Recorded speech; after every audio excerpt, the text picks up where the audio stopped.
नमस्कार दोस्तों, कांग्रेस की हार का कारण क्या रहा? हरियाणा में राहुल गांधी जननायक तो बन पाए, परंतु लोगों का दिल क्यों नहीं जीत पाए? प्रधानमंत्री नरेंद्र मोदी ने हरियाणा में किस प्रकार अपनी बाजी पलटी? इन सभी मुद्दों पर विस्तृत चर्चा करेंगे। आप मेरे साथ बने रहिएगा। नमस्कार दोस्तों, मैं हूं महावीर कर्मा। आज हम बात करने वाले हैं हरियाणा और जम्मू कश्मीर के चुनावी नतीजों पर। इनमें सबसे बड़ा अहम कारण रहा राहुल गांधी। परंतु दोस्तों, राहुल गांधी जननायक तो बन पाए, परंतु लोगों का दिल नहीं जीत पाए। सबसे बड़ी कमी कहां पर रह गई कांग्रेस सरकार की, इस पर हम विस्तृत चर्चा अभी आगे कर ही रहे हैं। दोस्तों, प्रधानमंत्री नरेंद्र मोदी ने हरियाणा चुनाव की जीत के बाद अपने जो कार्यकर्ता है उन्हें शुभकामनाएं दी। उन्हें ये भी कहा कि ये कमल की जीत है, लोकतंत्र की जीत है और विकास की जीत है। सुनिए। आज नवरात्रि का छठा दिन है। मां कात्यायनी की आराधना का दिन है। मां कात्यायनी शेर पर विराजमान होकर हाथ में कमल को धारण किए हुए हैं।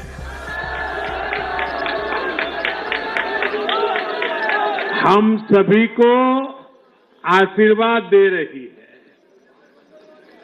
ऐसे पावन दिन हरियाणा में तीसरी बार लगातार कमल खिला है।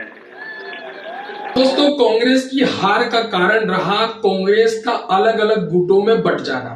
क्योंकि दोस्तों, जिस प्रकार से कांग्रेस ने अपने चुनावी रणनीति तैयार की थी, उसमें कहीं न कहीं यह कारण रहा कि एक स्तर पर राहुल गांधी जहां अपने चुनावी जो सभाएं करते थे उसमें कहीं ऊपर स्तर पर दिखाई देते थे, परंतु कई कांग्रेस नेता जो थे वो उनका मोरल हमें डाउन भी दिखाई दिया।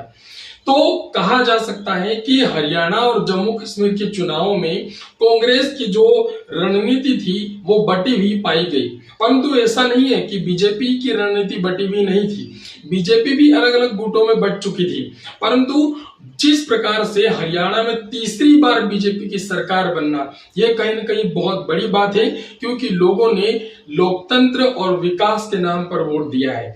दोस्तों, आज की राजनीति में चेहरा काम नहीं आता। आज की राजनीति केवल और केवल मात्र विकास पर वोट देती है, और होना भी चाहिए।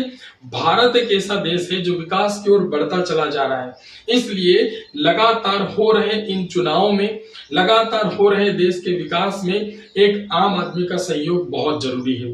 दोस्तों, इन सभी बातों को लेकर के हम एक और बात कहना चाहते हैं कि देश के विकास और लोकतंत्र की हो रही जीत, इस प्रकार के जो वादे नेता करते हैं, परंतु देश में हो रही जनसंख्या विस्फोट को कभी नहीं रोका गया है। तो मेरा आप सभी से यही निवेदन है, ज्यादा से ज्यादा इस वीडियो को शेयर कीजिए। सबसे बड़ी बात ये निकल के आती है कि इसी प्रकार से चुनाव होते रहेंगे, इसी प्रकार से हार और जीत होती रहेगी, परंतु देश में हो रही बेरोजगारी और देश में लगातार बढ़ रही जनसंख्या को रोकने पर सरकार कब अपना एक रुख दिखाएगी, इस पर कठोर कानून आना बहुत जरूरी है। जय हिंद दोस्तों, इसी के साथ हम अगले वीडियो में आपसे भी मिलेंगे।